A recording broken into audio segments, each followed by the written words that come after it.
Hola, hola, hola a todos, todas, ¿cómo están? Por aquí, Ariel Araya de Acuario Itinerante. Eh, Oye, estamos para una actividad de Explora. Eh, Aquí nos invitaron y como segundo año consecutivo, eh, estamos en esta actividad de lo que eran las ferias científicas, la semana científica, y hoy es una feria de ciencias que se está realizando en todo Chile por el programa Explora. Y bien, nosotros aquí partimos con nuestra sesión, ya habíamos hecho varias sesiones con Acuario Itinerante, pero ahora estamos precisamente con un tema que es súper necesario para entender cuál es la dinámica de las ciencias del mar. Vamos a hablar sobre biodiversidad marina, y para eso nos va a acompañar una amiga que se llama Marcela Rivero, bióloga marina, divulgadora científica, eh, y además que tiene un magíster en... Oye, mejor me dejo de presentar y que se presente ella misma. Hola Marcela, ¿cómo estás? Hola Ariel, ¿cómo estás? Hola a todos. Sí, yo estaba presentando aquí a Marcela Rivero, bióloga marina, divulgadora científica y además en pleno proceso de magíster en didáctica de la ciencia experimental. Sí, intentamos, Oye, intentamos hacer todas esas cosas. sí, qué bien, porque hace falta de repente, uno piensa en la ciencia, piensa en el laboratorio y esta reacción química y quizás puede ser muy enredado, pero la verdad es que es bastante entretenido cuando uno aprende desde lo cotidiano, desde lo sencillo, eh, como que, y siempre falta eso de cómo aplicar la didáctica ahí. Bueno, por esa misma inquietud es que surgió la idea de estudiar este magíster. Primero, todos mis compañeros son profesores, por lo tanto, el aprendizaje como bióloga que tengo de ellos es espectacular. La verdad es que es súper bueno tener la experiencia directa de los profesores.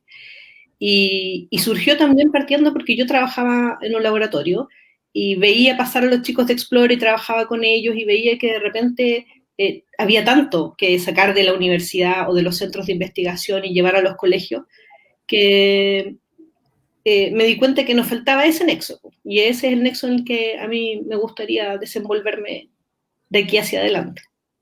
Ah, qué bien, qué bien. Oye, Marcela, y vamos a lo que nos juntamos hoy día a hablar sobre la biodiversidad, que es un tremendo temazo, y a mí muchas veces me sorprende, teniendo formación acuícola, eh, pero la verdad es que es un tema fascinante porque uno ni se imagina, y cuando nosotros vamos a los colegios tratamos de explicar la cantidad de cosas que hay bajo el agua. La verdad Claro. que es fascinante. Bueno, mira, en realidad la biodiversidad ya es un temazo. Pero cuando hablamos de la biodiversidad marina, la imaginación es el límite, yo creo. Todo lo que vemos en biodiversidad marina se queda corto y ahora la tecnología nos ha ayudado tanto a compartir videos, a ver especies de distintas partes, en llegar a ambientes de los que nunca uno podría llegar. Entonces yo creo que conocer los términos y conocer cómo podemos abarcar el tema de la biodiversidad es súper importante. Ah, qué bien, Interesante y bonito además. qué bien. Eh, aprendamos un poquito Ya, de biodiversidad, invitado a toda la gente que nos vayan haciendo comentarios también. sí, por favor, preguntas. No sé si soy la más Pueden ir haciendo experta preguntitas. en el mundo, pero sí podemos conversar y sacar algo súper bonito del tema. No, seguro se van a ir saliendo preguntas ahí, así que Perfecto. partamos con lo que significa la biodiversidad. Bueno, la biodiversidad en realidad es una palabra que vemos en todas partes. En todos lados nosotros vemos la biodiversidad desde los comerciales de la televisión hasta los libros del currículum escolar, por ejemplo. Pero finalmente la biodiversidad está en todos lados porque es un concepto súper simple y súper eh, eh, variado. Es decir, la Mm. biodiversidad es la variedad de la vida. Y para comprender e interiorizarse con el concepto de biodiversidad es importante darnos cuenta que todo es la biodiversidad y que todos somos parte de la biodiversidad.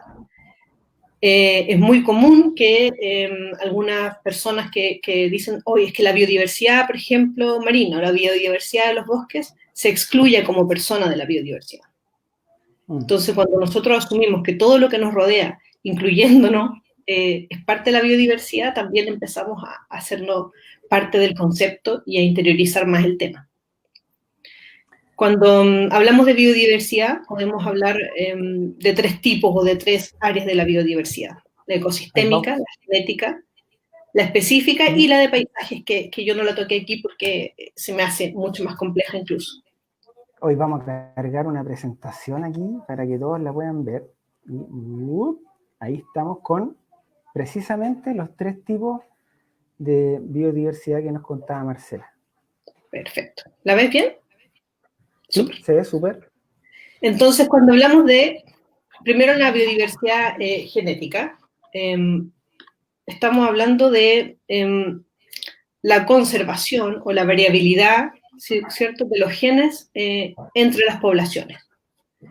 Cuando nos metemos en la parte de la biodiversidad ecosistémica, ¿cierto?, siempre estamos hablando del ecosistema mismo. Si estamos hablando de un ecosistema, qué sé yo, tropical, templado, antártico, abarcamos gran parte del espacio, cielo, tierra y agua, en este caso.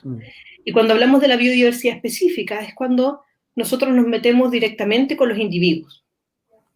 Todas estas áreas de la biodiversidad o estos tipos de definiciones, entre comillas, de la biodiversidad nos ayudan a comprender el entorno en el que nosotros estamos.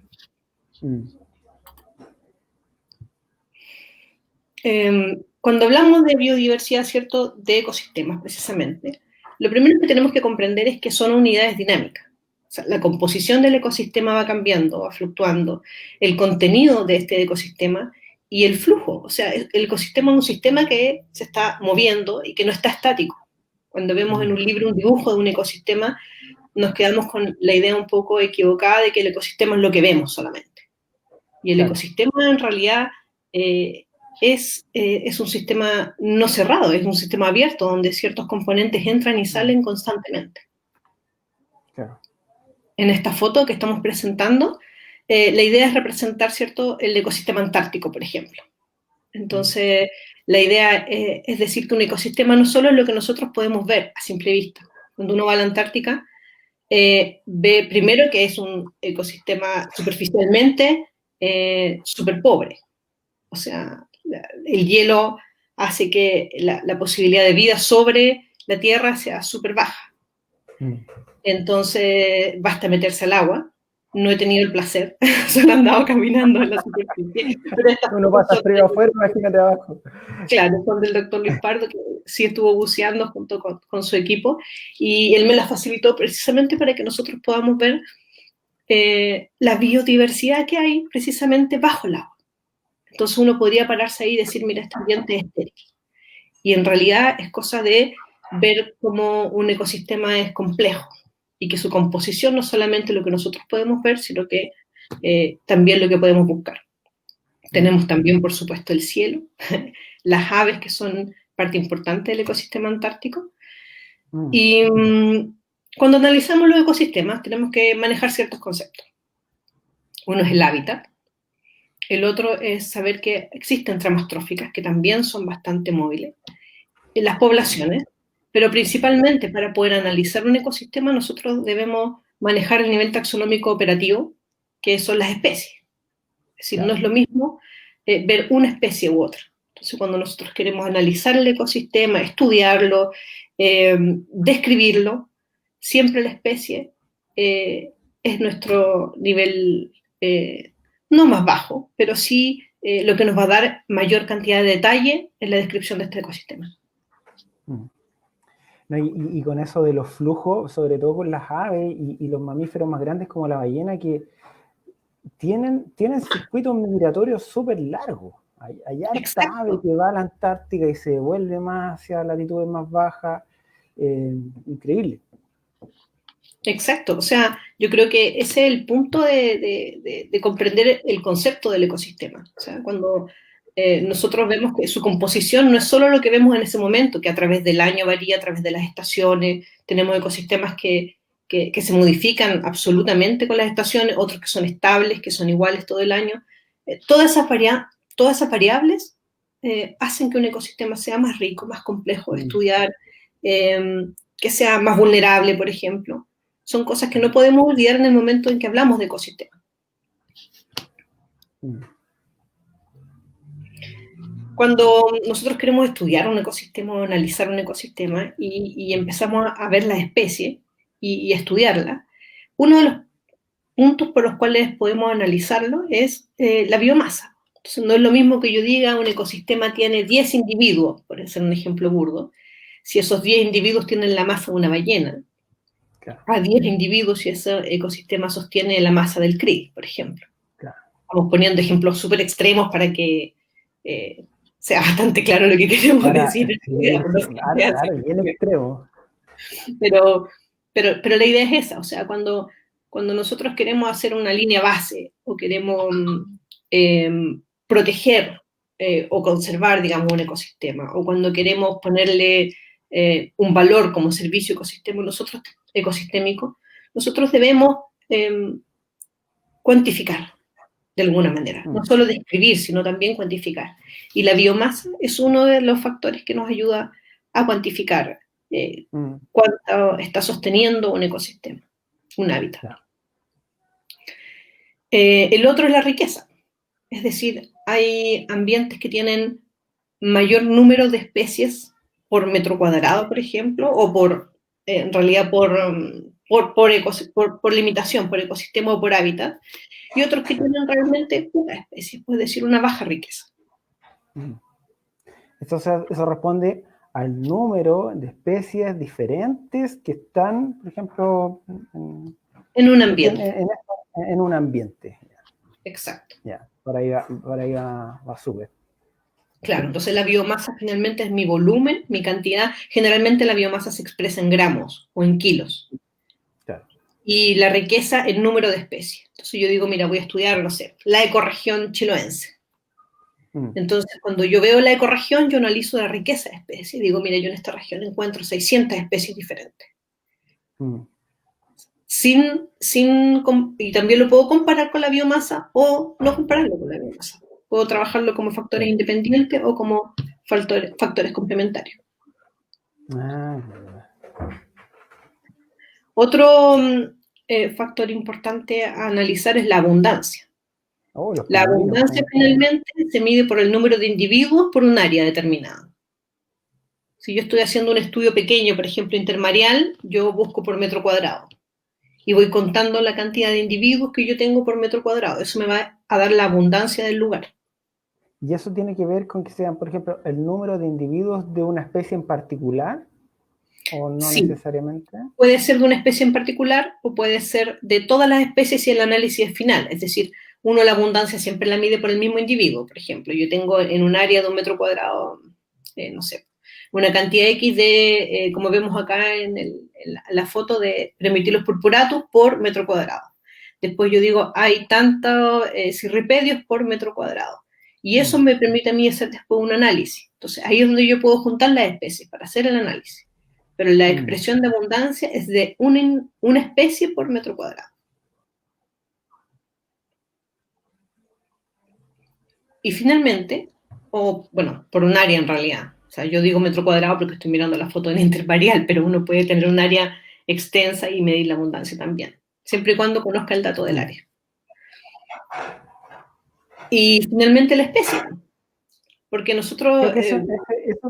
disculpa, Marcela, que hay muchas veces cuando se hacen estudios precisamente de conocer abundancia o riqueza, se delimita un sector, no sé, un cuadrado de 10 por 10 metros, y ahí se analizan, se van sacando como parchecitos, y es súper importante ese trabajo. Por ejemplo, si tú quieres analizar un área grande, como, no sé, una región completa, por ejemplo, tú haces este mismo trabajo de metros cuadrados, o como dices tú, 10 por 10, qué sé yo, metros, y lo haces repetidas veces. Haces réplicas a través de todo el lugar de muestreo que tú quieres analizar. Por ejemplo, toda la costa de Chiloé. Y ahí tú presentas los datos del área completa. Nadie puede ir a medir, por ejemplo, toda la costa de Chiloé No, una o locura. toda la costa de la quinta región. Pero uno va tomando muestras equidistante y con eso va a poder hacer una representación más o menos fiel de lo que hay en la naturaleza. Mira, los ericitos tan bonitos ahí. Bueno, y por último tenemos la especie, que es, como decía, nuestra unidad fundamental cuando hacemos algún tipo de estudio. No es lo mismo decir, ahí está el erizo, que decir la especie del erizo. Claro. Entonces ahí es donde nosotros ocupamos el nombre científico, que nos permite determinar exactamente qué especie es.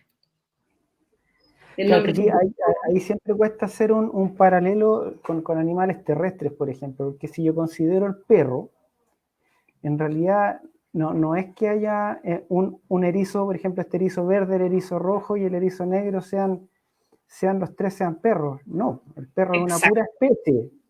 Nos Entonces sería cuesta porque perro, perro, nosotros perro. conocemos la raza. Claro, y esto sería perro, gato, caballo, que Exacto, visualmente es casi igual. sí. De hecho, nosotros tenemos, la raza es un nivel taxonómico más bajo aún que la especie. Ujú. Entonces, para nosotros siempre es difícil, es un poco chocante entenderlo al comienzo porque, como dices tú, o sea, conocemos los perros y todos son perros, pero todos son muy distintos. Y como todos son muy distintos, cuando yo veo un erizo rojo, uno negro y uno verde, digo, bueno, es lo mismo nomás, igual que los perros. Claro. Es un ejercicio que uno tiene que hacer para aceptar los nombres científicos y la diferenciación de las especies. Ahora, Sí, cuando yo me hablamos de... acuerdo Dime, dime. no, que me acuerdo de una charla que estuvimos haciendo hacia atrás con Andrés Smith, y estuvimos hablando sobre peces, y nos reíamos un rato porque me decía, hay especies que se parecen más a otras. Hoy, ¿qué pasó? Ahí sí, volvimos Sí, con la conexión. Que hay especies de peces que se parecen más a otras, o que son iguales y son especies distintas, o incluso especies diferentes que sí se parecen. Abajo el mar es una locura, tal como decías tú, como que supera la ficción muchas veces. bueno, y de hecho hay muchos animales que tienen dimorfismo sexual, por ejemplo. Entonces tú ves el macho y ves la hembra y dices son especies diferentes. No hay manera de que estas dos cosas sean la misma especie. Mm, Y cuando vas a mm, analizarlo te das cuenta que sí, pues es lo mismo. La plasticidad claro. fenotípica dentro del área marina es súper alta. Y yo creo que para cualquier biólogo se le hace difícil, pero también se le hace lo más sorprendente. Oye, ese término lo vamos a explicar para, en simple, la plasticidad fenotípica. Eh, Bueno, finalmente la variabilidad que se expresa. Es como ya. decir, ¿Qué tan no sé, diferentes son, digamos? nosotros tenemos el gen de la nariz. Entonces nuestra plasticidad fenotípica es reducida porque uno puede tener la nariz más como papagayo o la nariz más chiquitita o la nariz más gruesa, ¿cierto? No. Si nosotros tuviéramos una alta plasticidad fenotípica para el rasgo de la nariz, tendríamos una nariz gigante, redonda, una nariz puntiaguda, muy alta, una nariz casi inexistente. Eso es más o menos un ejemplo más bien simple y burdo de la plasticidad fenotípica. Ya, para allá. Ya. Gracias por la aclaración. Para que todos entiendan ahí nuestros Claro, oyentes. es la variabilidad con la que se expresa un gen para un Ya, rasgo. genial. Entonces, bueno, aquí tenemos el erizo verde. El nombre científico es Arbacea dufresnei, o Dufresne, no sé si lo estoy diciendo bien, me disculpan los especialistas en ¿Mm? erizo. Pero lo que quería mostrar finalmente es que el nombre científico está compuesto por dos partes. La primera es el género y la segunda es el que nos determina la especie. Mm. Entonces, es súper importante cuando uno habla de biodiversidad y va a hacer un análisis de riqueza de especies, por ejemplo, conocer exactamente la especie con la que está tratando. Nos pasa mucho Mm. cuando uno hace un análisis de línea base, por ejemplo, y está sacando organismos que son muy desconocidos, no el caso del erizo, pero por ejemplo la mellofauna o los invertebrados pequeños, que dice animal 1, animal 2, animal 3. O dice ostrácodo 1, ostrácodo 2, ostrácodo 3, ostrácodo 7. Porque finalmente no conocemos la especie. Sabemos qué es. Muchas veces, en el caso, por ejemplo, de los poliquetos, uno llega hasta el género, y dice, ya, bueno, es de este género, pero exactamente la especie la desconozco. Entonces ahí es donde los análisis se van disolviendo un poco y se van poniendo como en su punto más flaco, porque no conocemos específicamente la especie. Sí, ojo ahí con el concepto que decía Marcela de la meiofauna. Y lo vamos a ver un poquito más adelante. Sí, que esto de escarbar las piedras bajo el agua también es una cuestión, Bueno, sí, de hecho hay que mirar con todas las herramientas posibles, y cuando hablamos de un ecosistema, como decíamos al principio, es todo y todos. Y eso, cuando uno dice todo, no se trata solamente de las especies comerciales, por ejemplo, o de los animales más grandes. La biodiversidad se trata de todos los organismos. Y nosotros, por falta de herramientas a veces, simplemente vamos cortando por lo más grande. Por ejemplo, todos los análisis por los cuales se rigen las normas en Chile son de macrofauna. Es decir, hasta cierto tamaño. De un tamaño de, no sé, 1 milímetro de ahí para abajo, 500 micras para abajo, ya no se considera dentro de la biodiversidad de los ambientes para la norma chilena y para la norma mundial casi. Entonces, eso es súper importante, porque ahí nos estamos saliendo un poco del concepto de biodiversidad. Nos estamos saltando. Es como dejar afuera la importancia ecológica que tienen todos estos animales más pequeños. Claro. Entonces, es una cosa de herramienta y de tiempo, por lo demás. O sea, cuando hablamos de animales muy pequeños, por ejemplo, ver la biomasa es extremadamente difícil. Porque tienes que tener cientos, miles para poder pesar, no sé, 1 miligramo. Entonces ya ahí descartas un poco eso. O la abundancia. Contar animales muy, muy, muy pequeños es súper difícil. Entonces, no es ni por ignorancia ni es por falta de voluntad, sino que es porque realmente es un proceso difícil asociar todas las especies a un ambiente. Meiofauna. Y ahora que ya vimos un poco el concepto de la biodiversidad y cómo nosotros la estudiamos y la analizamos, podemos también echar una repasadita a cómo es nuestra biodiversidad en Chile, con qué especies contamos, qué podemos ver. En favor del tiempo yo hice un súper resumen y me salté varios grupos, pero la idea es dar una pincelada más o menos a lo que podemos ver y ver si a alguna de las personas que nos están viendo, sobre todo los estudiantes, les pica el bichito y quieren saber más acerca de la biodiversidad marina. Vamos aquí con los mamíferos. Partimos con los mamíferos porque primero son los más populares, eso es un hecho. Y segundo, son los más grandes también que encontramos en cuanto a rango dentro del mar. Los mamíferos son súper conocidos y súper llamativos. Y dentro de los que podemos encontrar en Chile tenemos ballenas, que tienen avistamiento cada vez más seguido, porque hay más registro también, yo creo, hay más embarcaciones, hay más gente que está mirando, y hay más grupos también que se dedican a estudiarla.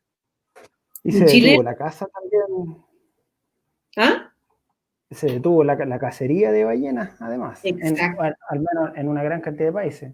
Sí, de hecho, sí, excepto Japón, pero bueno. Claro, aguas internacionales ahí es un tema muy importante para la conservación. Las aguas internacionales, que finalmente al no ser de nadie, sufren del mal de los comunes, porque no es de nadie, pero es de todo. Claro. En el caso de Chile, tenemos por supuesto el delfín chileno. Van a ver que en la presentación cada foto tiene un nombre o un registro de donde salió la foto. Ya quisiera yo que todas las fotos fueran mías, pero no es así. Sí. Entonces, por favor, para que siempre tomen en cuenta que en el momento en que uno presenta el trabajo de otra persona, no solo su investigación científica, sino que también su esfuerzo de sacar una fotografía, es importante citarla y decir de dónde viene, porque la propiedad intelectual no solo es penada por la ley, sino que también es un respeto al trabajo de los demás. Y vaya que cuesta una foto submarina, Sí, o claro. al menos en el mar. Lo que pasa es que al estar todo disponible en Google, se ha perdido un poco eso de que antes tú tenías que pedirle la foto a una persona. Mm. En cambio, ahora todo está en Internet. Por lo tanto, se ha perdido un poco la valoración de la propiedad intelectual, yo creo.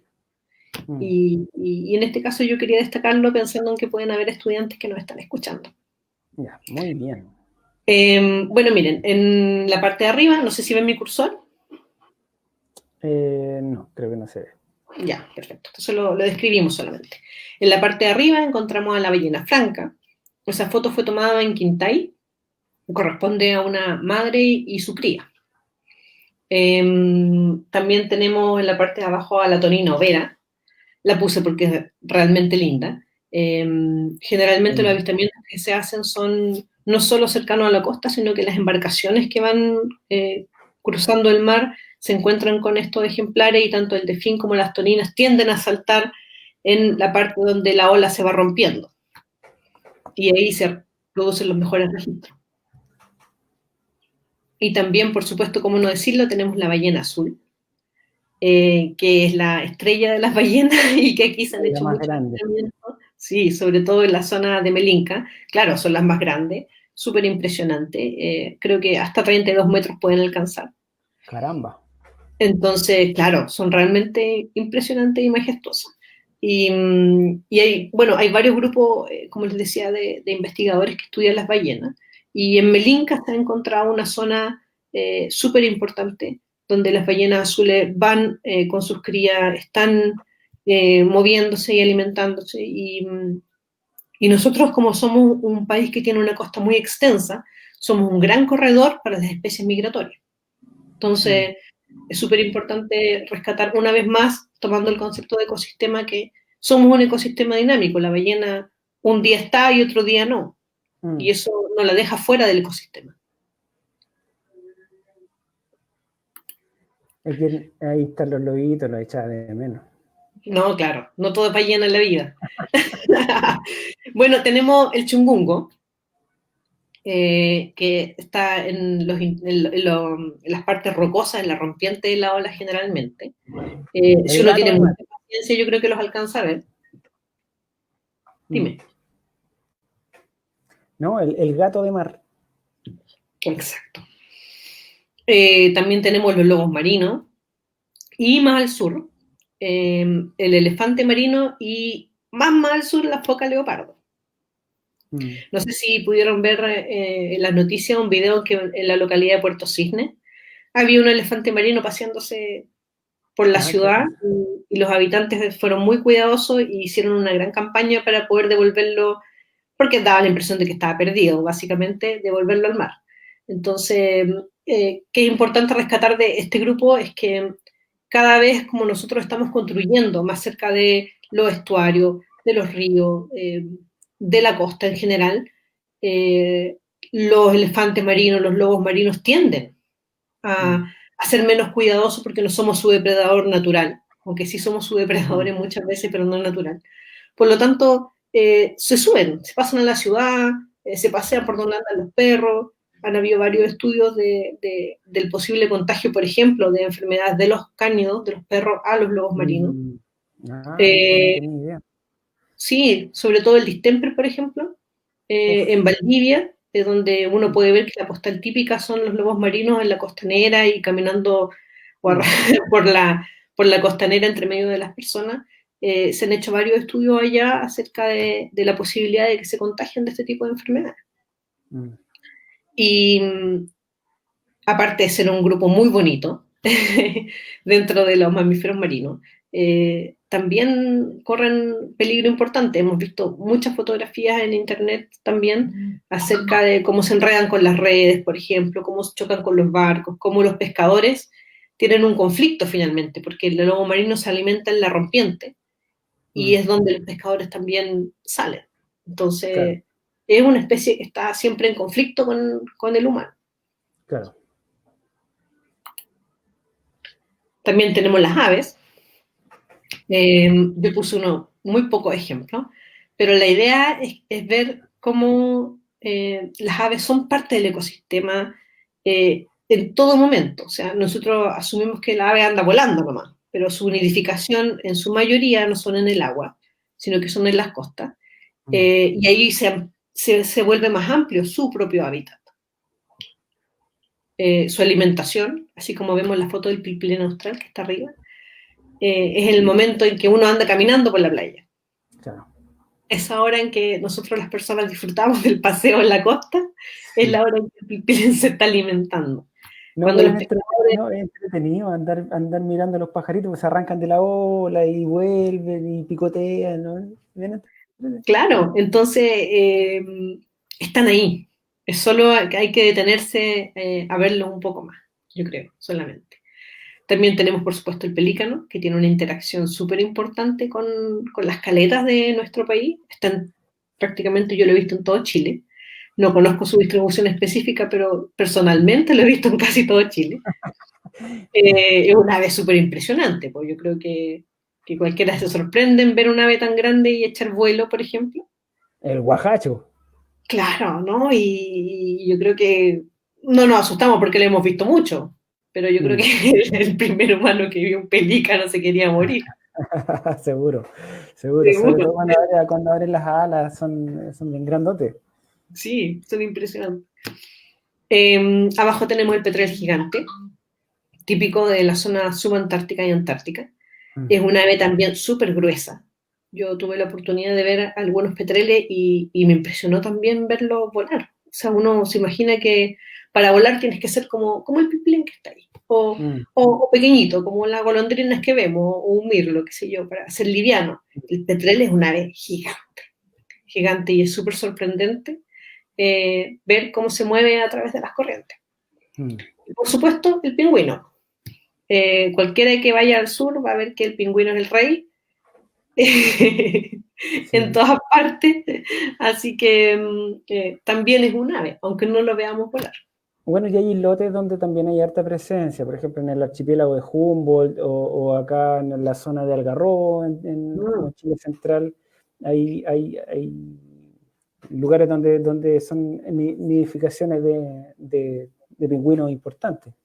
Y de hecho también en yo creo que casi en todo Chile, hay hartos grupos que se dedican al rescate del pingüino. Mm. Es súper común ver a algún pingüino que está solito, que está desorientado, que anda con el ala media rota, y hay varios grupos que son algunos de las universidades, otros de centros de investigación, o incluso de agrupaciones de gente que se preocupa mucho de la conservación del pingüino y de protegerlo. No es un ave que se ve agresiva, por lo tanto, cuando uno lo ve en problemas es muy fácil acercarse Mm. y ayudar. Yo he visto, qué sé yo, niños metiendo pingüinos dentro de una caja, por ejemplo, Mm. que lo ven que anda herido de una pata, qué sé yo, que se le enredó algo. Es un ave súper amigable Happy en ese Feet. sentido. Los pingüinitos, nosotros bueno, ya varias sesiones atrás tenemos también en nuestro canal de YouTube de Acuario Itinerante, hicimos una charla específica de aves con Nicole Zúñiga, una bióloga de la UNAP, de la Fundación Jauken, que también se ha metido harto en el tema de las aves marinas. Y es impresionante también todo lo que uno puede sacar ahí, desde lo más sencillo, que es llevar quizá unos binoculares a la playa y ver estos pajaritos y cómo interactúan en eso, entre que andan arriba, se tiran al piquero, se van al risco, anidan un ratito, salen a volar. Tienen una dinámica bien entretenida. Y de hecho también hay muchas aves que son migratorias y ocupan la costa como su línea, digamos. Entonces uno las puede ver en distintas partes de la costa y no se da cuenta que son una población, por ejemplo, que se va moviendo. Ah, claro. Eso también, yo me imagino que lo conversaron, como te digo, yo no soy una experta en aves, pero sí es súper importante porque cuando uno habla de la descripción de una especie o del comportamiento de la especie, la migración en el caso de las aves es algo súper, súper importante. Sí, no, y despertar esa conciencia de que muchas veces, claro, el ave llega hasta en una estación descansando y después es que es para seguir su camino. Exacto. Y ahí es donde han aparecido las restricciones de meter vehículos a las zonas costeras y que a veces genera cierto rechazo porque era casi como top meterse con su auto a la playa y la verdad es que Claro, causa mucho. varios problemas. Sí, Causa sí, varios por supuesto. Y lo otro es que la ave tiene, al tener un desplazamiento alto, no todas, por supuesto, pero muchas, eh, también son especies, por ejemplo, que transportan eh, una especie de un lugar a otro. Po. Mm, En las patas, por ejemplo, en la feca, una ave que come en un lugar y se mueve a otro, lleva ujú, consigo material también. Entonces son un vector importante, son un vector marino, digamos. mm. Cuando uno estudia cualquier fenómeno, el ave que se va moviendo es un factor importante dentro del estudio del litoral. Sí, Es ojo con los pajaritos, ¿ah? A cuidar las aves. súper, súper importante. Aparte que uno lo ve y es como casi natural. Yo que tengo un hijo pequeño, ¿cierto? Uno Mm. lo suelta en la plaza y el niño tiende a correr atrás de la paloma. En la costa hace lo mismo. Las personas tienden a acercarse a un ave y un ave inmediatamente va a volar, pues no es lo mismo Mm, que otro animal, se va a asustar, va a mm, tender, es muy raro que uno vaya corriendo atrás de un ave marina y el ave se devuelve y te picotee, mm. es muy extraño, o Claro, sea, su primera reacción es huir, entonces claro. uno tiene que ser consciente de eso también. Bueno, a eso estamos aquí. Claro, para informar. Los peces son un mundo, un mundo. Oh, los pececillos. Yo puse un poco acá una variedad para ver las formas, más que nada. Tenemos, yo creo que uno los divide básicamente, como a primera impresión, digamos, sin ser especialista en peces, no solo en su forma, sino que en su hábitat. Porque Mm, generalmente la forma y el hábitat van de la mano. mm, Entonces, cuando vemos, por ejemplo, un pez de fondo como el lenguado, yo creo mm. que es el ejemplo más clásico de un pez de fondo, porque finalmente se aplanó. Se aplanó. Entonces, es un pez plano y vive en el Mm. fondo y se mimetiza de manera excelente. El lenguado lo estamos viendo ahí en el centro de la presentación. Sí, y lo del lenguado es bien característico. En realidad, más que aplanarse, se acostó. ¡Pum! Está como, Sí, él está acostado.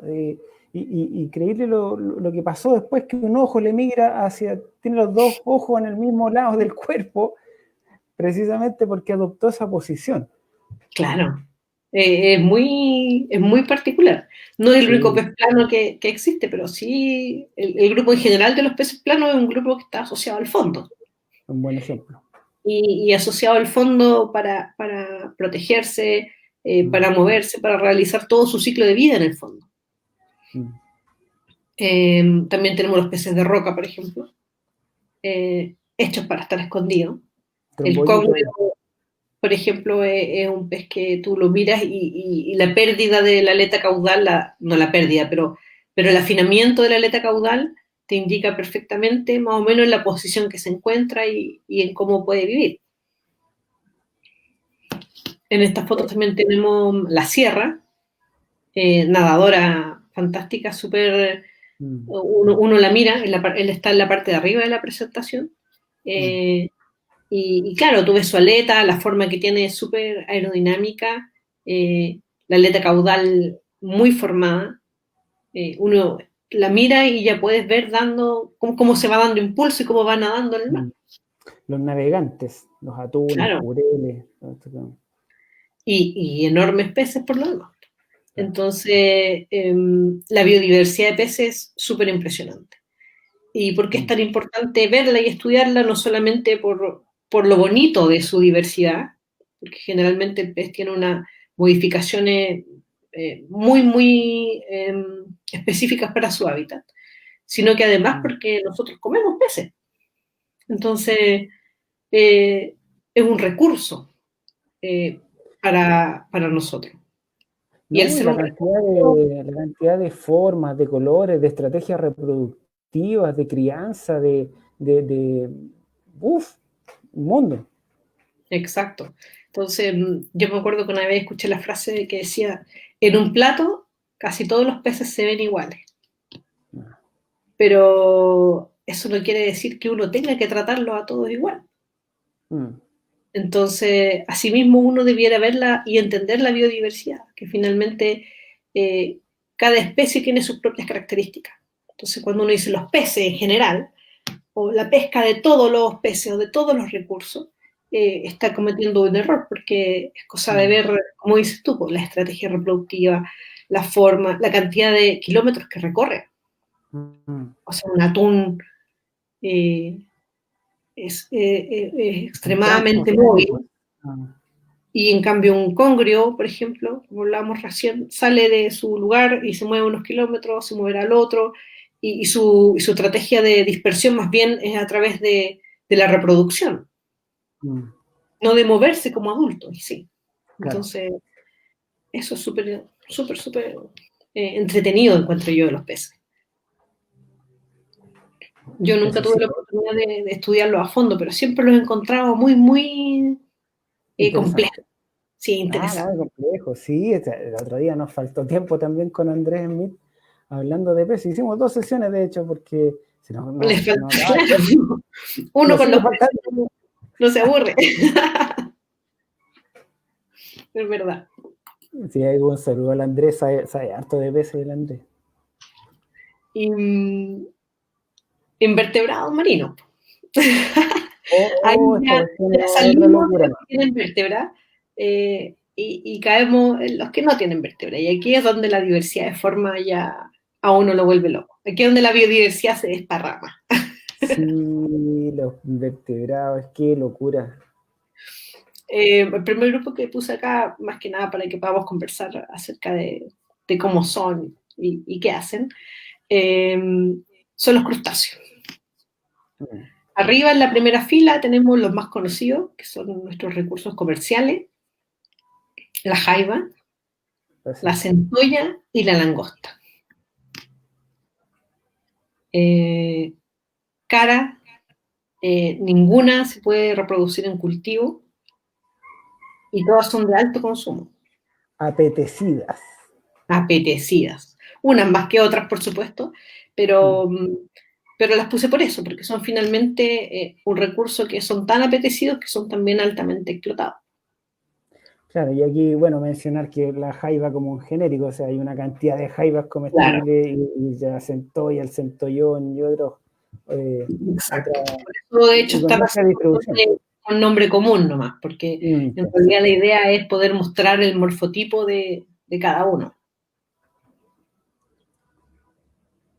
Sí, increíble lo de los morfotipos, hablando de ese concepto tan que parece técnico, pero se entiende. Sí, las diferencias de forma que tienen entre un animal y otro, en cómo Sí. cambian los caparazones de uno con más espina, menos espina, más plano, más ancho, más largo. Lo mismo con De las hecho, patas. por lo menos mi experiencia personal, ¿cierto? Yo crecí en un lugar donde no había mar, por lo tanto, cuando caí en la carrera de biología marina, todo era impresionante para mí. Y lo primero que vi cuando dije los crustáceos es que son duros por fuera. Claro, Entonces eso es lo primero que a uno, por lo menos naturalmente, le llama la atención, porque que finalmente tienen un exoesqueleto. claro. Es decir, lo que lo sostiene está por fuera y no por dentro. Y eso ya lo hace muy especiales, en el sentido de que, por ejemplo, para crecer deben mudar, Mm. porque como estiras algo tan duro. Entonces, su estrategia las estrategias que son de crecimiento, las reproductivas, las estrategias de vida en general de los crustáceos son muy, muy diversas. Mm. Sí, estos días veía un documental que se llama algo así como El triunfo de los crustáceos. Y claro, había unas tremendas migraciones, se juntaban todos, se reproducían y después se pensaba que morían, pero en realidad aprovechan de mudar y quedan todas las mudas y parece un cementerio de crustáceos, pero todos mudaron y se fueron. Y, Claro. Bueno, pasa con todos los artrópodos. O sea, yo me he dado cuenta, cuando vi esto, entendí que lo que yo veía en la casa a veces, que parecía una araña seca, por ejemplo, era el mm, exuvio de la araña, po. mm, No era la araña de verdad que se había secado. y ahí es donde tú vuelves a pensar y dices, si esta araña tan seca que encontré que es grande, La otra es más debe haber grande. una más grande que esté dando vuelta. Entonces lo mismo pasa con los crustáceos. Hay que Finalmente, cambiar la escoba. Digo. y incluso dentro de la misma especie uno puede encontrar distintas estrategias de muda, digamos. Por ejemplo, en el caso de la primera que vemos ahí de la jaiba marmola, solo me voy a extender un poco en eso porque yo trabajé en esa especie un tiempo. El macho muda a distinto tiempo que la hembra, porque la muda está asociada también con la estrategia reproductiva. Entonces, la hembra muda cuando se va a reproducir. En cambio, el macho muda en otro momento. En el momento de reproducirse, el macho está duro. Tiene su caparazón endurecido porque finalmente, primero tiene que pelear por la hembra. Por lo tanto, si estuviera mudando, estaría frágil, indefenso y no tendría, digamos, la fuerza para batallar, entre comillas, por ella. Y después la hembra muda en el momento de la reproducción porque esta hormona atrae al macho. De alguna manera el macho identifica la hormona de la muda de la hembra y en el momento en que la hembra muda, el macho la copula. Porque no puede hacerlo mientras está dura. Entonces, así como ese ejemplo, hay muchos, donde la sincronía del ciclo de vida es súper importante. Sí, yo había incluso pensado que tuviese que mudar la hembra para expandir un poco y tener más capacidad de almacenamiento de huevos, pero nada que ver, como que responde a otra cosa. Claro, responde, en el caso de esta digamos, de esta jaiba, responde al hecho de que el macho tiene que, porque la cópula es interna en el caso de la jaiba. La centolla no, por ejemplo. El macho deja su espermatóforo en la parte externa de la hembra, la centolla. En cambio, en la jaiba, el macho deja sus espermios dentro de la jaiba. Por lo tanto, necesita que esté blanda para poder introducir los espermatozoides. Y así, tenemos una variedad en los crustáceos impresionante. No todos son crustáceos comerciales y que se comen. También, por ejemplo, abajo, en la segunda línea, tenemos el krill. En la primera foto, donde están todos los animalitos pequeños naranjos, son muchos krilles que están en una bandeja. Y al lado tenemos un close-up perfecto del krill. Cuando hablábamos delante de la biomasa, claro, la biomasa de un krill es muy poca. Pero si yo hago un muestreo y tomo la biomasa del cardumen de krilles que anda, es realmente impresionante. O sea, son individuos súper pequeños, pero andan en gigantes cantidades. De hecho, para alimentar ballenas con kriles, estamos hablando de una cantidad enorme de toneladas. Sí, me imagino. Entonces, eso también tienen los crustáceos. Tenemos especies que son pequeñas y sumamente importantes, aunque no sean importantes para nosotros comercialmente. Son importantes teniendo un rol ecológico súper fundamental para la existencia de otros animales.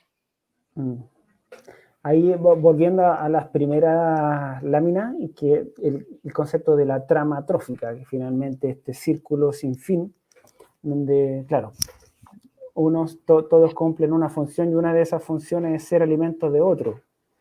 Exacto. Y es una función de... A mí me gusta mucho el concepto del traspaso de energía. Yo creo que uno dice, claro, cortamente, este se comió este y este se comió este otro, como si fuera una línea. Pero en realidad cuando uno ve la acumulación de energía y el traspaso de energía que hay entre un organismo y otro, eso te hace ver un panorama mucho más grande. Y nosotros también estamos inmersos en ese flujo energético.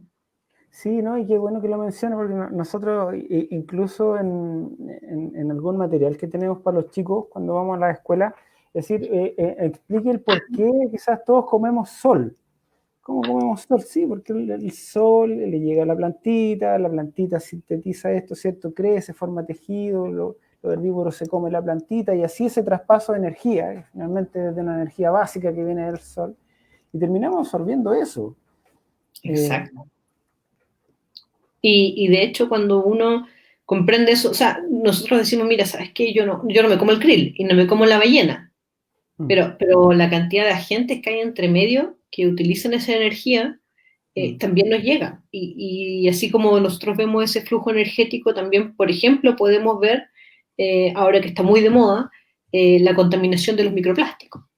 Es decir, como una especie que a uno le puede parecer insignificante, puede acumular esa contaminación que finalmente te puede llegar a ti y que tú puedes consumir. Puedo comer plásticos con queso al plato.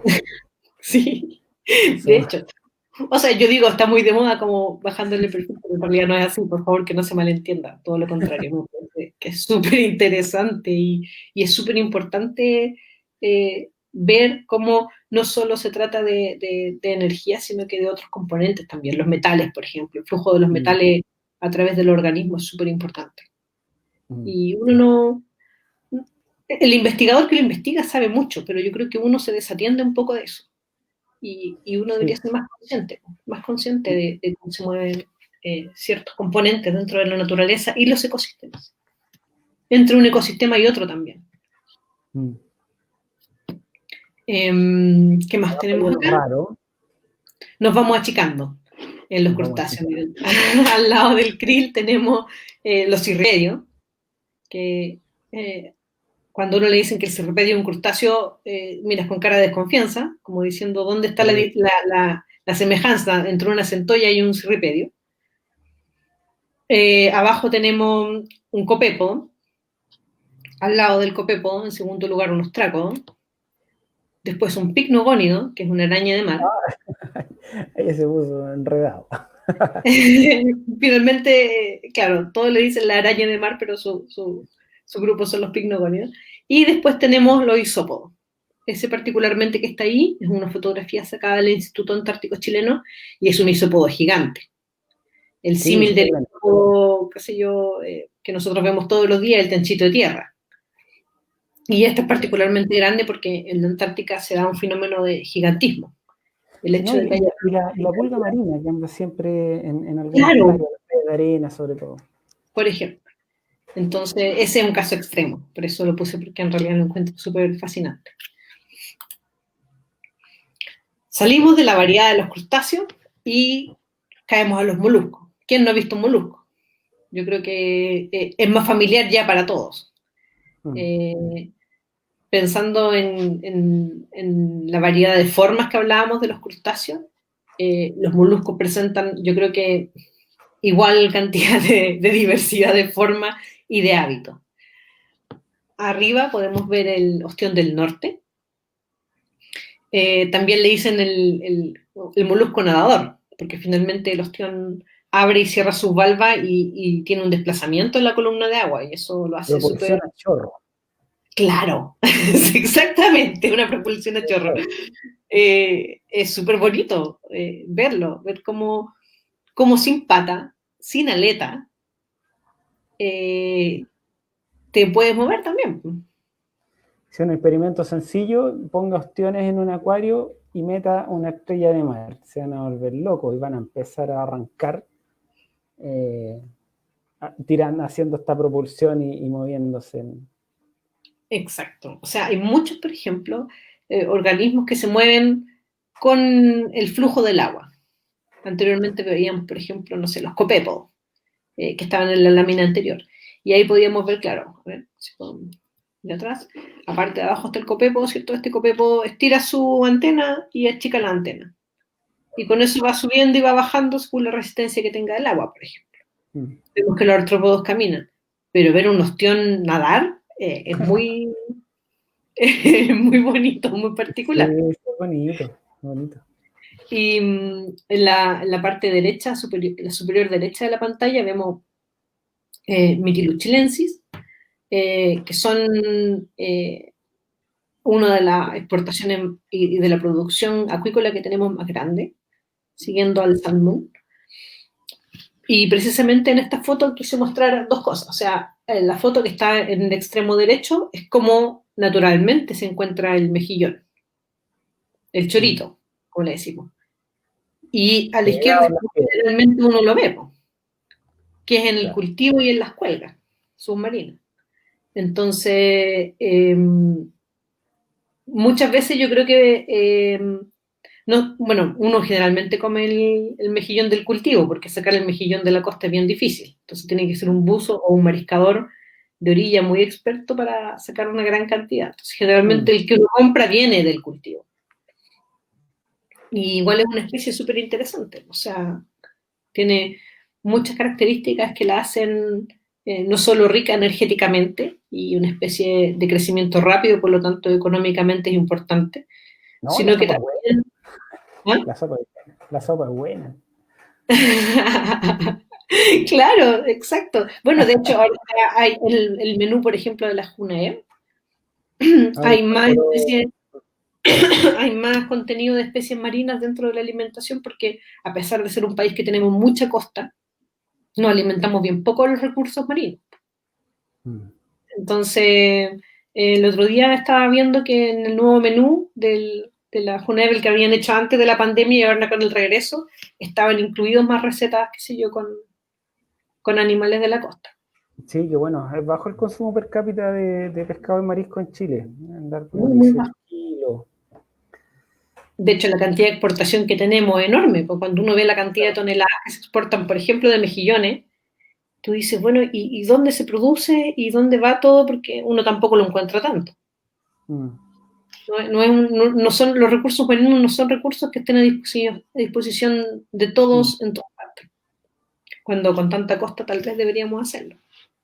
Deberíamos. Abajo tenemos, bueno, primero los de arriba, filtradores. Tenemos que la alimentación de los ostiones y los choritos son filtradores, es decir, funcionan, perdón, de alguna manera limpiando, consumiendo microalgas, ¿cierto? Y limpiando el mar, por decirlo así. Abajo, en cambio, tenemos un carnívoro, 100%. Estas fotos del doctor Patricio Manrique, que él trabaja hace muchos años en el recurso del loco, y ahí tenemos una alfombra de chorito maico, o peripinitilo curato. Y como vemos, en la parte en que está el loco está pelado, y se ve en la foto avanzando con franca decisión encima de el chorito maico. Entonces, con el tenedor y el cuchillo ahí. Se ve voraz, por eso esa foto a mí me gusta mucho. Se nota que ya almorzó en la parte de atrás. Entonces, ahí podemos ver que no todos los moluscos, como los de arriba, ¿cierto?, son filtradores o herbívoros, sino que tenemos carnívoros también.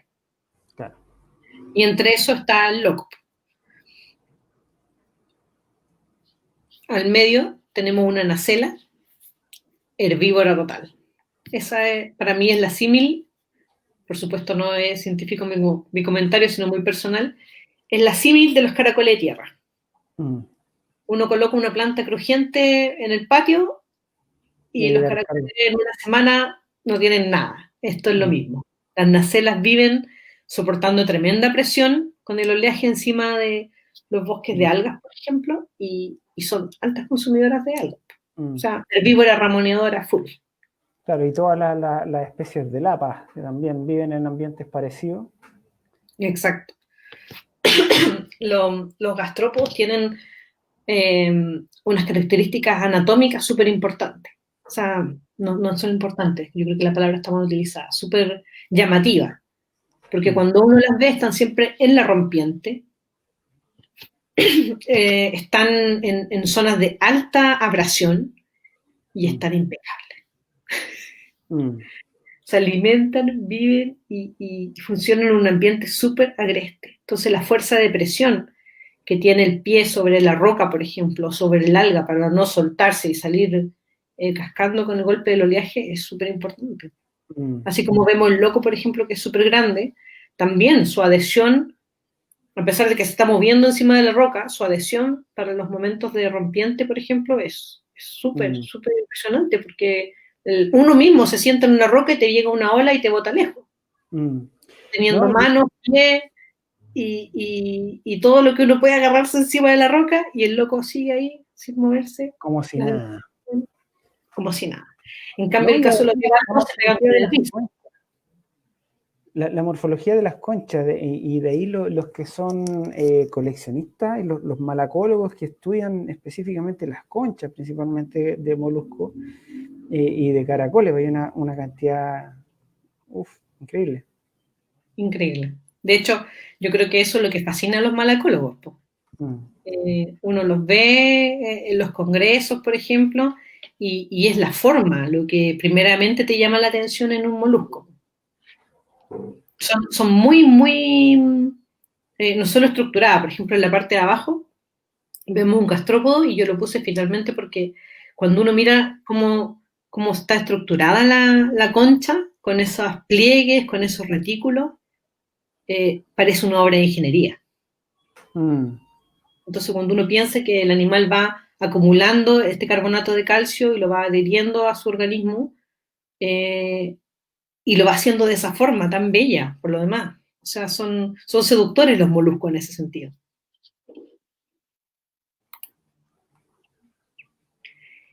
Y aquí tenemos también los moluscos que uno no cree que son moluscos. Yo creo que sí, los raros. Primero voy a decir que la fotografía de arriba del pulpo la saqué de una presentación que no tenía el autor. Así que si alguien sabe quién la tomó o de esa casualidad la no estuviera viendo, disculpen. Sí, les voy a pasar el dato de un fotógrafo que lo entrevistamos también, el Tomás Yakasovich, y campeón nacional de fotografía submarina. Tiene unas fotos de pulpos bien bonitas y también de huevos. Así que después visiten su Instagram del Tomás Yakasovich. Sería buenísimo poder, de hecho, visitarlo. Hay mucho. Bueno, Instagram y Flick, creo que es la plataforma también de fotografía, ha dado para que muchas personas que tienen un talento innato, yo creo, para la fotografía, suban su trabajo. Es súper, súper bueno. Y fotografiar un pulpo es bien difícil, se mueven harto rápido. Sí, y no son tan grandes como la gente cree. Yo creo que uno tiene en la mente el pulpo como el Kraken de la película. Claro, del tragabarco y... Bueno, de hecho, a propósito que estamos así lúdicamente, quería también recomendar, hay un documental en Netflix que se llama Mi maestro el pulpo. Sí, lo he visto. Sí, por favor, sí. Pero no he visto todavía Si pueden verlo, mejor. Bueno, dentro de los moluscos que no parecen moluscos tenemos primero los escafópodos. De hecho, en Chile tenemos, que parecen un verdadero colmillo. Y al medio hay una foto de Secum. Este es SP, porque yo no sé exactamente qué especie es, lo saqué de la página del IFOP. Y Secum es muy pequeño, o sea, uno lo encuentra entre medio de los granos de arena. Es pequeño, pequeño. En cambio, bueno, y el escafópodo también. Ustedes pueden ver la reglilla ahí, 5 o 6 centímetros, ¿cierto? Pero Secum es realmente pequeño, debe medir así como medio centímetro, por ejemplo. ¿Ya? Molusco. Muy llamativo, yo creo que uno lo debe pisar N veces cuando anda caminando por la playa y no se da ni cuenta, y no lo vio. O sea, hay que analizar con mucho detenimiento, porque básicamente también van perdiendo el color si se mueren, digamos. Entonces, vivos están enterrados en la arena, pero cuando ya se mueren y andan como conchilla, yo creo que con la pérdida de color es súper difícil verlo. Tenemos el pulpo, por supuesto. El pulpo entre Perú y Chile, no sabemos si es una sola población, si son dos poblaciones, pero se ubica a lo largo de la costa entre Perú y Chile, diría yo, en la zona peruviana. Y ahí en la foto podemos ver sus cápsulas, que yo creo que es súper importante ver la foto como difusión, para que cuando uno la ve en el intermareal, o en el submareal más bien, puede identificarla. Y el extenso al lado es una ampliación de esas mismas cápsulas, y ahí a mí me parece que se ve sensacional cada pulpito dentro de su cápsula. Yo creo que realmente la foto es espectacular, ganadora de premio. También tenemos los chitones, que están abajo, en la esquina inferior izquierda de la pantalla, y este es el molusco apretador por excelencia. Los poliplacóforos tienen un cinturón, que es la parte que uno puede ver aquí en la foto que lo rodea, que es más oscura, y las placas que están por encima. Cada placa está dividida una de la otra. Por lo tanto, cuando se adhiere a la roca, las placas se van separando y se van adhiriendo, y la verdad es que sacar un chitón es, no sé, no es Difícil. posible, pero muy, muy difícil. Los apretadores. Los apretadores. Y cuando tiene uno en la mano, empieza a doblarse, a doblarse, a doblarse, igual que un chanchito de tierra, y queda hecho bolita. Hay una variedad enorme. Algunos son peludos, otros tienen un cinturón poroso, hay de colores. O sea, los chitones son realmente otro mundo. Sí, somos bien. No sé si en Chile hay muchos investigadores que se dediquen al chitón, pero es es una variedad súper, súper interesante. Sí, con el acuario mandado está con unos rojos.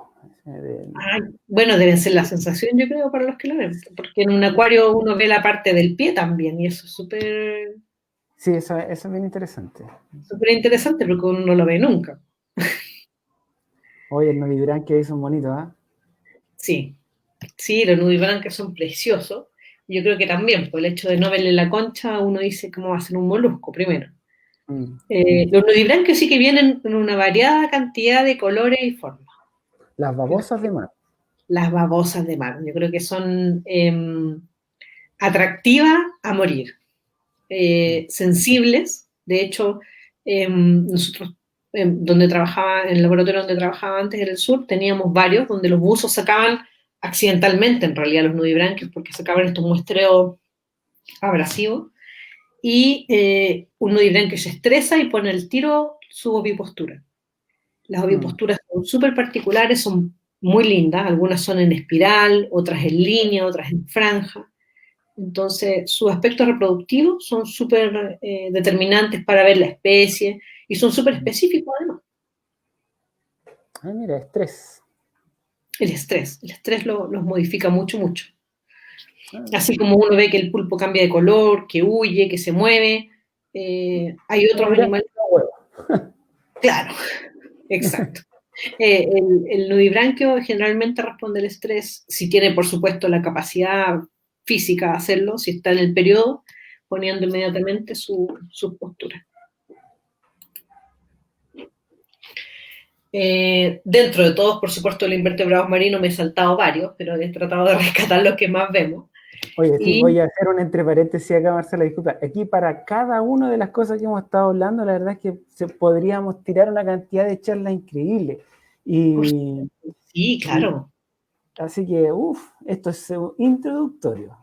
Sí, por eso una pasada así como full condensada y rápida, para que veamos una pasada de biodiversidad marina. Pero, y ¿sabes qué? Para cada grupo hay un experto. Entonces uno dice, bueno, uno sabe un poco de cada una de las especies, pero cuando conoces a alguien que sabe mucho de cada una de las especies, ahí sí que se te alarga la conversación, pero una cantidad enorme, porque son tan variados, tanto reproductivamente, su conducta, qué sé yo, los aspectos alimenticios, que como dices tú, da para hacer enorme cantidad de charlas. Ya, tenemos onidario y equinodermo. Los puse juntos solamente, como te decía yo al principio, en favor del tiempo, pero en sí no tiene ninguna, no tenemos relación. Arriba, la franja de arriba, son todos los nidarios que puse en esta exposición. En la primera tenemos a Antotoe chilensis, que es una actinia, o los potos de mar también les dicen. Claro, que también hay muchos colores. Sí, y yo creo que el que va a un intermareal y tiene paciencia en la marea baja, siempre los ve. Están por abajo, se ubican siempre por abajo de las rocas, porque como son blandos, tienen poca resistencia a la pérdida, no solo de la humedad, sino que al calor del sol, digamos, a la alza de temperatura. Entonces se ubican por debajo de las rocas. Uno siempre tiene que mirar ahí si anda buscando una actinia. También tenemos, por supuesto, la fragata portuguesa y la fragata francesa, que también andan arruinando los veranos de la gente, porque cuando aparecen todo el mundo arranca. Haciendo llorar a la gente. Claro, sacando a los niñitos de la playa. Bueno, en el caso de la fragata francesa, ¿cierto? Andan en cantidad enorme.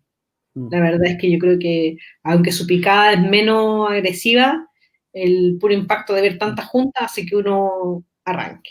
Claro. Y la fragata portuguesa, bueno, la que tiene los tentáculos más peligrosos del oeste, se podría decir.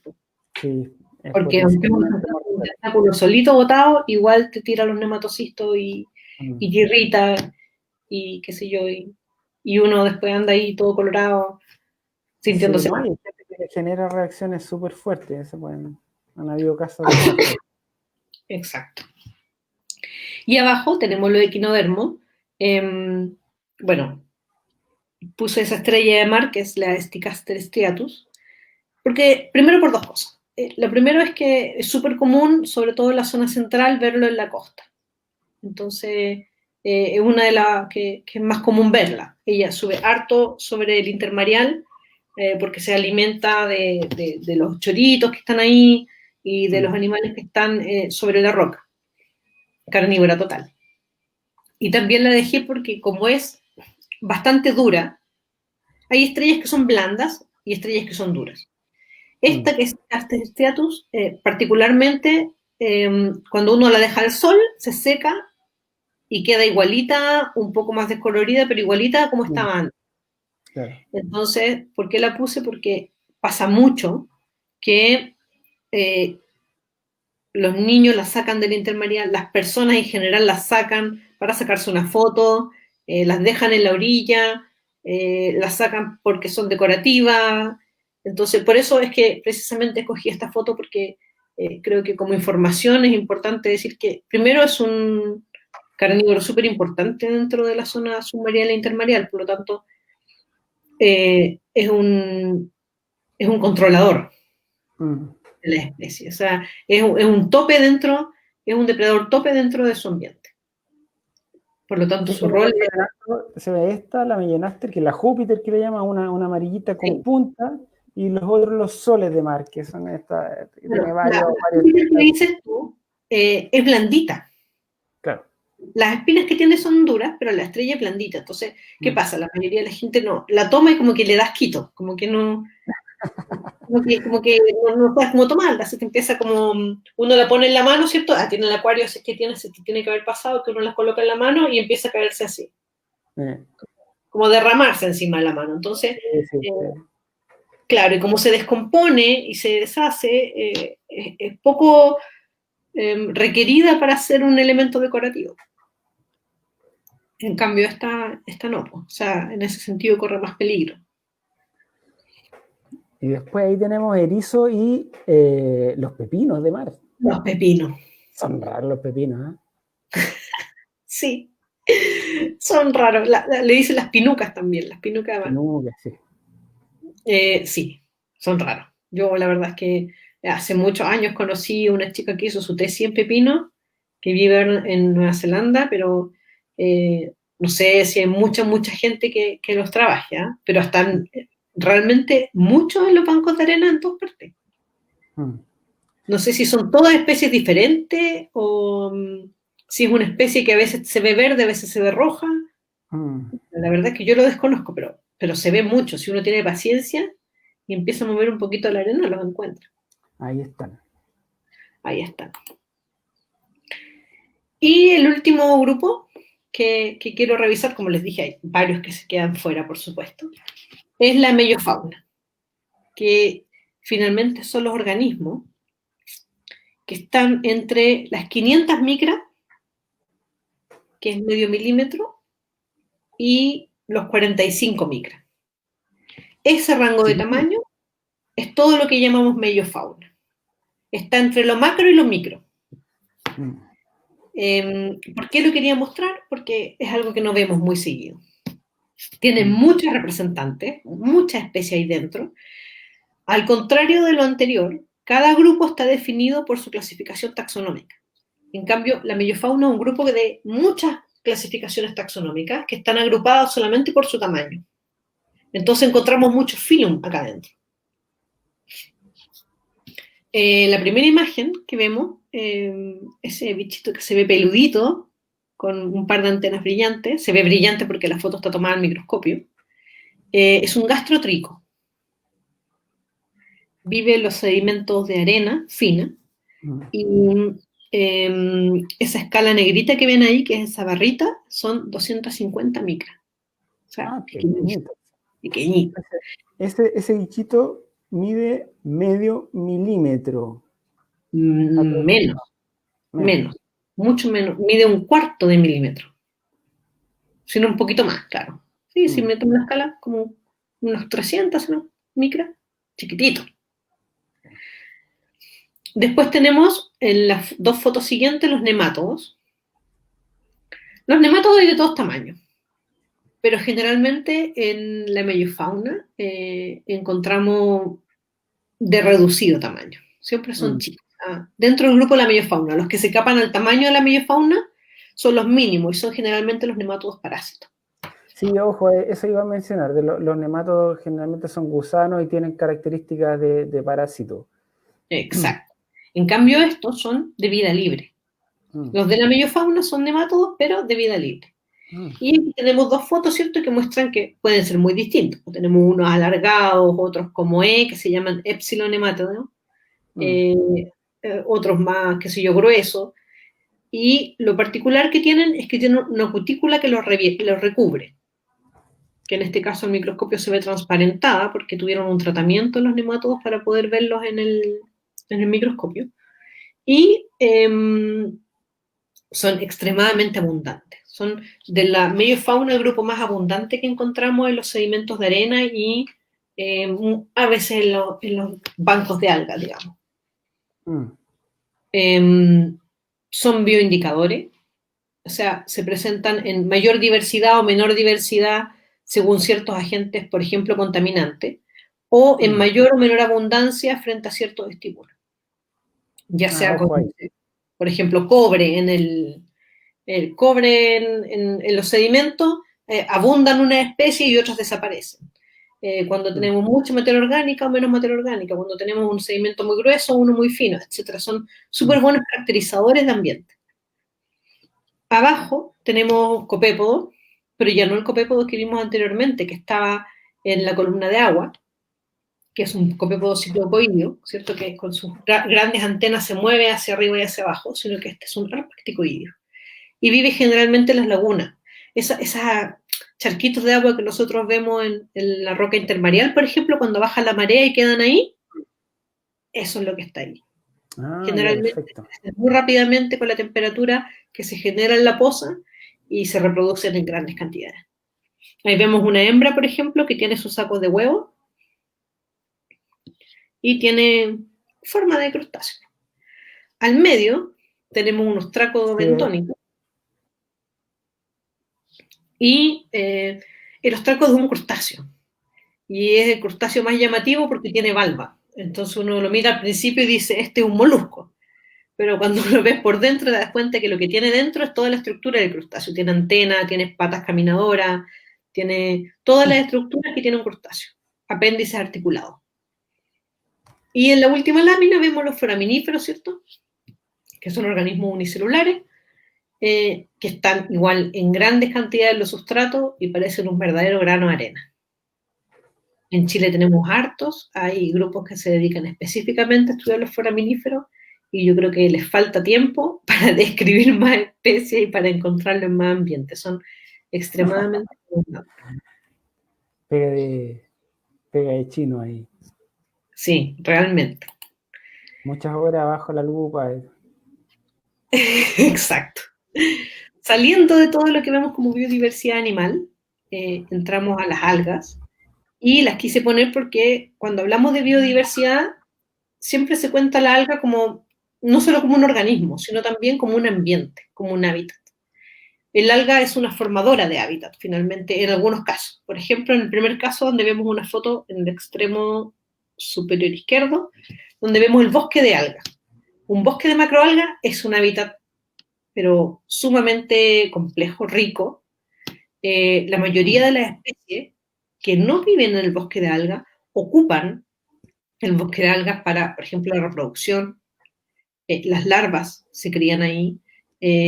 utilizan, es más bien un ambiente utilitario. Nosotros utilizamos las macroalgas como alimento para los cultivos también, pero para el ecosistema marino, el bosque de macroalga es realmente uno de los ambientes más importantes para la reproducción, por ejemplo. A la derecha tenemos también un parche de algas intermareal. Esa foto fue tomada por Erasmo Macaya, que es un investigador de la octava región. No recuerdo si es de la Universidad de Concepción o del Biobío, pero sé que es de la octava región. La U de Conce. De la U de Conce, gracias. Y él es especialista en algas. Y puso esa foto porque realmente le quedan preciosas. Pero lo que le quería mostrar en realidad es que las algas en el intermareal, por ejemplo, y submareal, costero, son un ambiente también diverso y son como la base del ambiente. O sea, los organismos viven en algas. Si yo pelo todas esas algas, los organismos muchas veces no tienen protección, no tienen lugar para reproducirse, no tienen lugar para mantener y aguantar la temperatura y la desecación. Entonces, la alga cumple... No, las algas son disipadores de energía súper importantes hacia nivel oceanográfico. Exacto. Entonces, son finalmente una parte súper importante del ecosistema. Son base del ecosistema. Abajo tenemos una foto de Alexandrum catenella, microalga, también. La nombramos súper poco dentro del ambiente y la microalga es, si bien es cierto para nosotros muchas veces, es síntoma de marea roja, por ejemplo, o de enfermedad o de Bloom, que es una anomalía que a nosotros, qué sé yo, nos afecta negativamente. La microalga es básica para la productividad primaria y también para la alimentación de larvas, de filtradores, de los organismos en realidad, es un organismo que sustenta el ecosistema marino. Y la última foto es de Agarophila chilense. Lo puse porque, primero, el pelillo se cultiva. Es un alga que nosotros cultivamos en grandes cantidades en Chile. Y además, porque cambió de nombre hace poco. Antes se llamaba Gracilaria chilense y ahora se llama Agarophyton chilense. Entonces me pareció importante que la mostráramos para verla. Y llegamos al final, pues. Nosotros, ¿cómo? Exactamente. Como nosotros estamos dentro de esta biodiversidad, como nosotros somos parte de la biodiversidad. Aunque no nos contemos, aunque no nos sumemos cuando hacemos los análisis, yo siempre me río porque nosotros contamos la abundancia de animales en el intermareal. Y nosotros nunca somos parte de la abundancia, nunca somos parte de la riqueza de especies. Pero en realidad somos utilitarios del ambiente y del ecosistema marino. Aquí yo creo que no hay mucho más que explicar, más que la que está en la parte de abajo a la izquierda. Ahí hay un grupo de científicos que está en la Antártica y anda en su rompehielo por las aguas polares. Las otras yo creo que se explican por sí mismas, ¿cierto?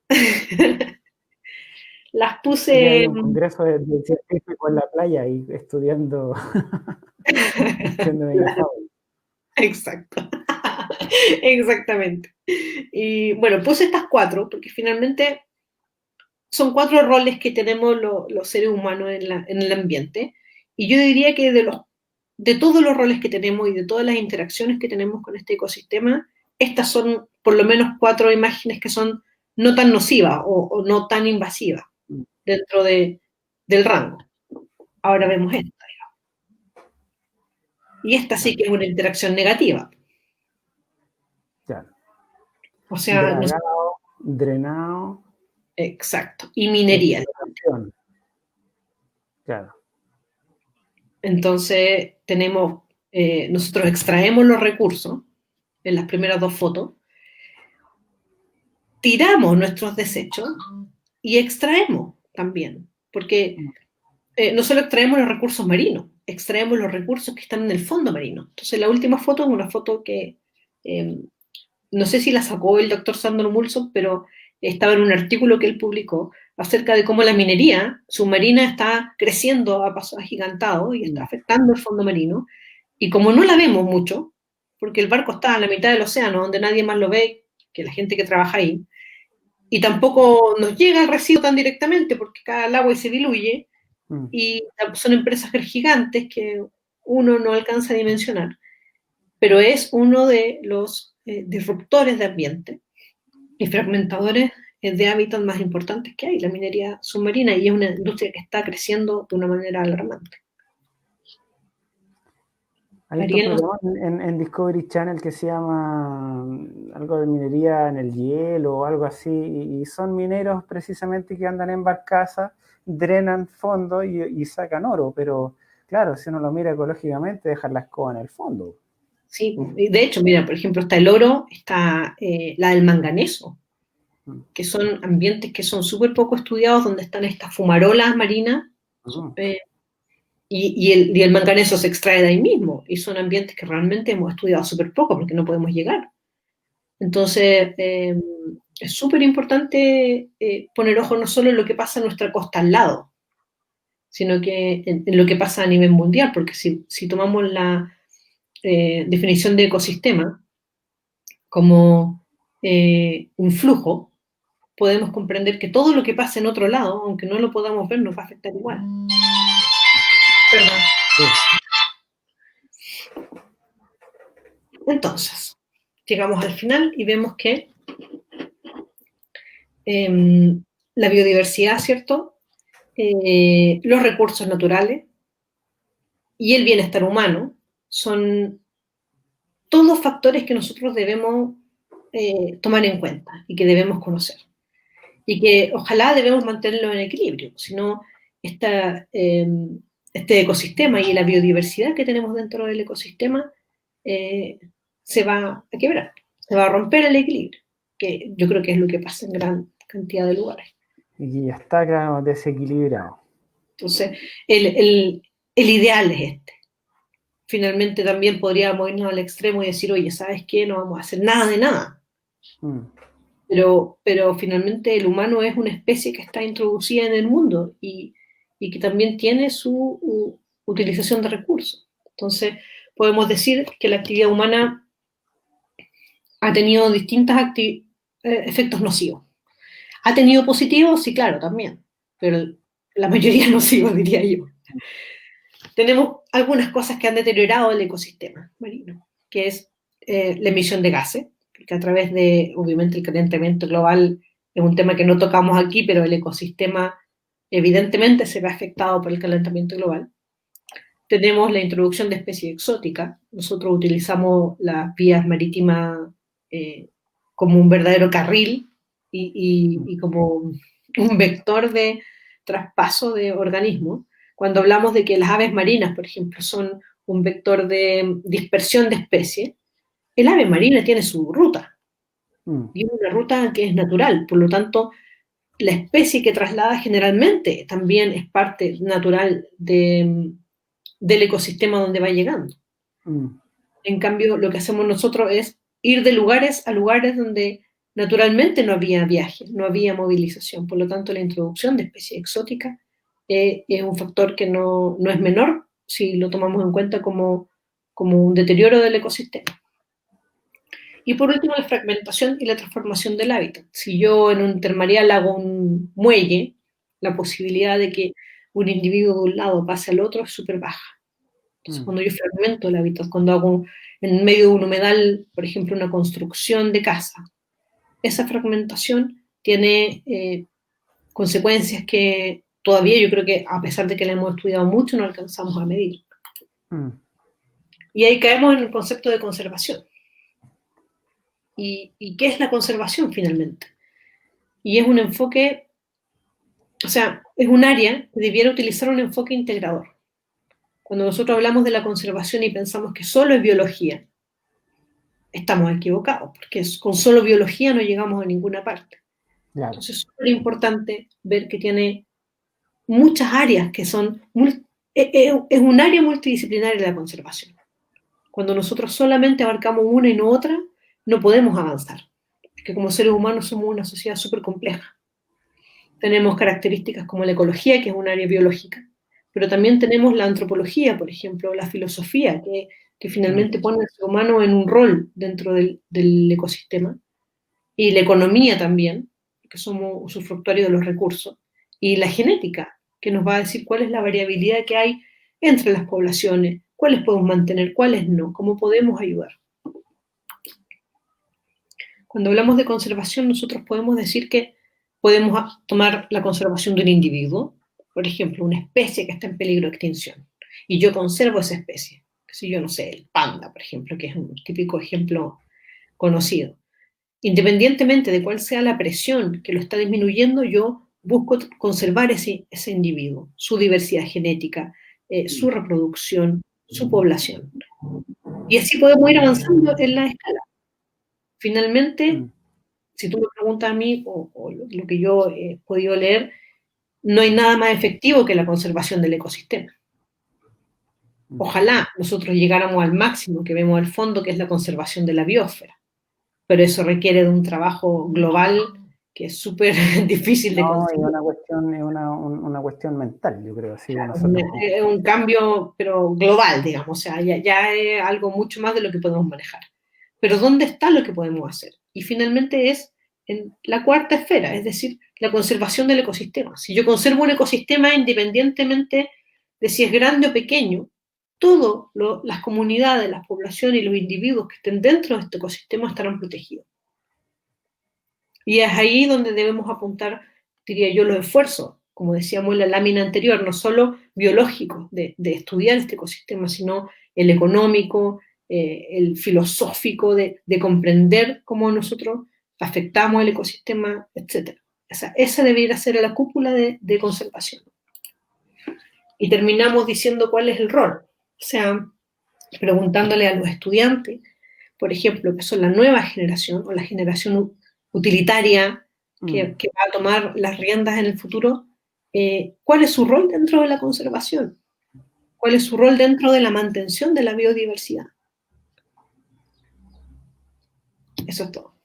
Muchas gracias. Oye, Marcela, tremenda exposición que nos hiciste sobre... Oye, me extraño mucho, nos pasamos la hora hace rato, parece. Pero no importa, así como comentaba antes de que partiéramos, uno normalmente se va estirando, así que, bueno, lo del rol, claro, la otra vez hablaba con el grupo de científicos de la basura, y me decían que el rol, claro, no es además de las nuevas generaciones para nosotros mismos ahora, en este instante. Y me quedo con esos signos de pregunta de qué estoy haciendo yo para conservar esta biodiversidad, para hacerme cargo de que vivo, mi casa en general es la biosfera del planeta, y es una cuestión de todo. ¿Qué estoy haciendo yo para hacerme cargo de eso? Muy buena pregunta al cierre, Marcela. Yo creo que esa es la que tenemos que llevar. Claro. Yo, a nombre de todo el equipo de Acuario Itinerante, te queremos dar muchas gracias. Muchas gracias a la gente que nos está viendo y la que nos va a ver posterior a este video, por darse el tiempo, por interesarse en este tema. Y yo creo que esto da por una parte 2 o 3, quizás, hablar y retomar el tema de los crustáceos.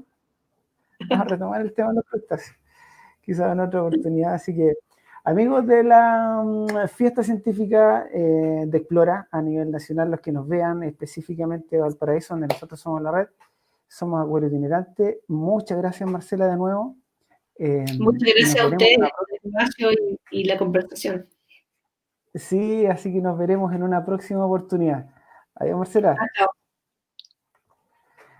Bien, amigos, nosotros somos el Acuario Itinerante, aquí estamos, estábamos transmitiendo, así que gracias por los que nos han visto. Esta es una actividad de Acuario Itinerante, también para Explora. Ya estuvimos hablando sobre diversidad, un temazo, así que piensen en la pregunta del cierre: ¿qué estoy haciendo yo por cuidar mi medio ambiente, mi espacio, mi planeta? Así que hasta la próxima, amigos, que estén muy bien, nos vemos.